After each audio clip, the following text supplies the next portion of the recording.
Our next speaker, Joe Borowy, has spent 12 years in water filtration, and he had a personal experience on kidney dialysis, and he has a whole journey through that brought him to where he is today.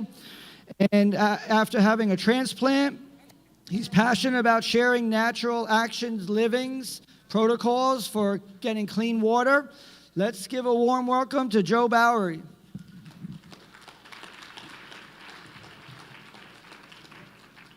All right. And then coming up is Robert Scott Bell.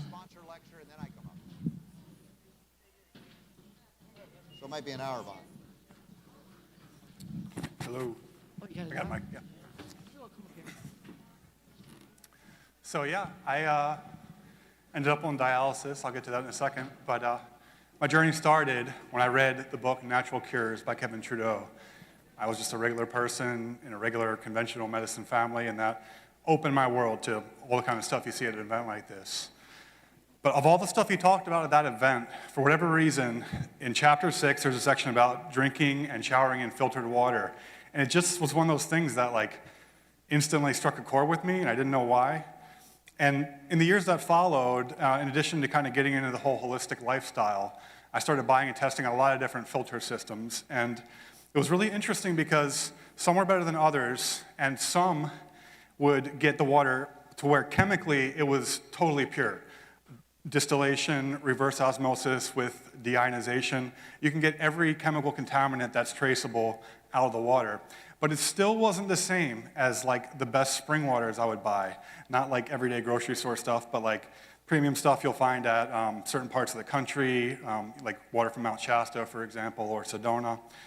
And it just had this living quality about it that just energized me, and it just felt right. And the best filtration couldn't come close to that. So I was always looking for a way to bridge that gap. When I was on dialysis, my kidneys fell when I was 26, and I was about 2.5 years in when I got, and just because I wanted to try it, a natural action portable device. And I already had a good filter, so I just put my filtered water right through it, and it drastically increased my quality of life. When you're on dialysis, your energy levels are all over the place. You feel kind of a mental depletion a lot of the time. Just going to the grocery store, getting groceries, and coming home, I would feel exhausted. And it didn't like make my life amazing, but it generally raised my baseline a lot. I felt a lot better. My energy levels were a lot better. When I would have cramps after dialysis, when I used this device, they would go away a lot faster because the water would just assimilate more easily into my body. So I got really interested in it. I got in touch with the CEO because I had a background in filtration. And this was a little outside the world of filtration, so I wanted to learn more about it. And we became friends. And then after I got a kidney transplant, I ended up starting to work here. And I learned a lot more about water. So what is that gap between like the best filtered water and then what you can get in some of the world's like most pristine spring waters? What is it about it that makes that energize you at such a more fundamental level? Some people I know only will drink spring water for that reason. So there's a guy named Victor Schauberger that was a forester in Austria in the early 20th century. And he's no longer around, but one of his contemporaries is named Andreas Schultz. And he wrote a book called Water Crystals. And it's a really interesting book. Has anybody ever seen the work of Dr. Masaru Emoto? Okay. So this is interesting in that it's similar, but it's different. Emoto was having people put intention into water and then freezing crystals and having them look at that water crystal. This was different in that Schultz was just looking at the way water as it was in various sources around the world. And it's really cool. And it wasn't ice. Schultz's method was a slow distillation, basically, not boiling, just a slow evaporation, mixing that evaporate back with the mineral residue in a certain proportion so you get a clear image.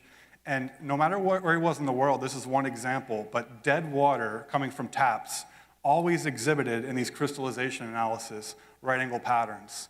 Really interesting, no matter where he was in the world. And these patterns were always right angles and were generally associated in other organisms that he tested on this type of method or any kind of samples from living things.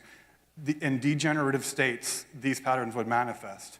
And that's a Same kind of analysis, that crystallization from a cancer patient, that's a blood droplet, and you can see those same right angle patterns manifesting.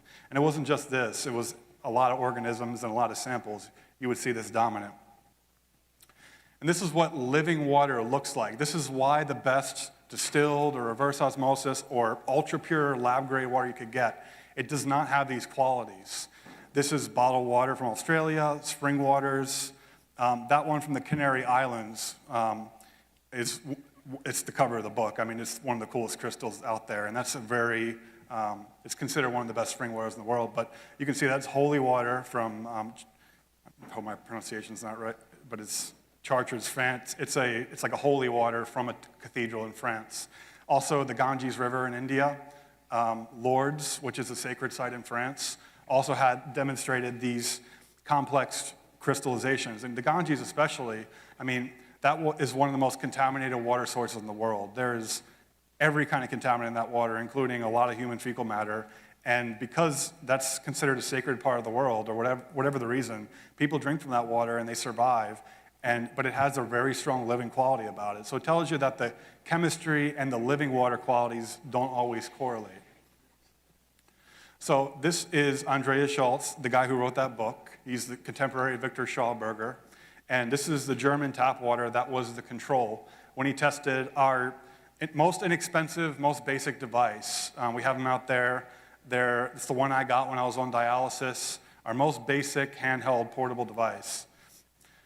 And that's the same water with just one pass to the device. It completely changed to the quality of like the best spring waters. And that's the gap that I could never fill in the filtration space. Why was water, even from the best filters, when I drank like a liter of it at one time, it would just kind of bloat me and sit in my stomach and take a long time. But this was the difference. He had a way of kind of graphing or quantifying this living water aspect. And that's a more zoomed out version of the same sample from us. But 60-degree angles were always dominant in the best waters, spring waters around the world, that snowflake hexagon formation. You don't really see any 90-degree angles anymore. And if you read, this is a snippet from his actual report for us, but he says that water in this state, there are hardly any 90-degree angular structures in this crystallization, and it can be assumed that the harmful substances contained in this sample were completely neutralized. So that's what Schauberger said, and that's what Schultz said, that when the water is in its pristine state, even if there is bad stuff in the water, it doesn't affect you. We don't know the limits of that, like we don't know if you take nuclear waste or something, does that still apply? But in normal conditions, we think this is true. And we know it from people that buy our whole house units. When they put it on their house, it's not a filter, and it's not physically removing the chlorine, but it's spooky because you cannot smell it or taste it, or you will think it's gone. In the showers especially, the showers feel like spring water. It's really, really interesting. So that's what I think drastically improved my quality of life on the last 2 years of dialysis.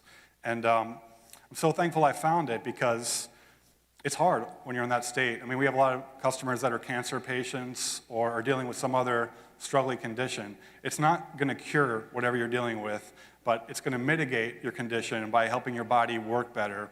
Some people get an initial detox period when they start using our devices.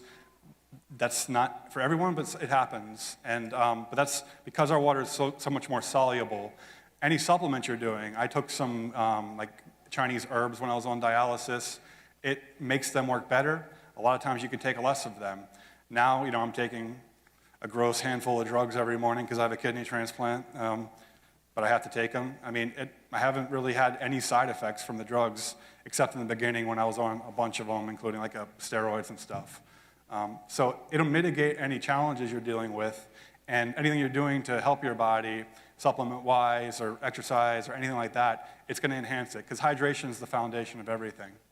So I'm happy to say that so I got my transplant in May 2020. So in May this year, it'll be 2 years since my transplant. And I tell the story sometimes, and people say, well, it's COVID, and everyone's wearing masks, and the people aren't going out. No, I've been doing a lot of events like this and shaking hands with hundreds and hundreds of people. I haven't gotten COVID, but not only that, in 2 years, while I'm taking drugs that suppress my immune system, and theoretically I should be getting sick a lot more frequently, I haven't caught even a single cold. So the water works.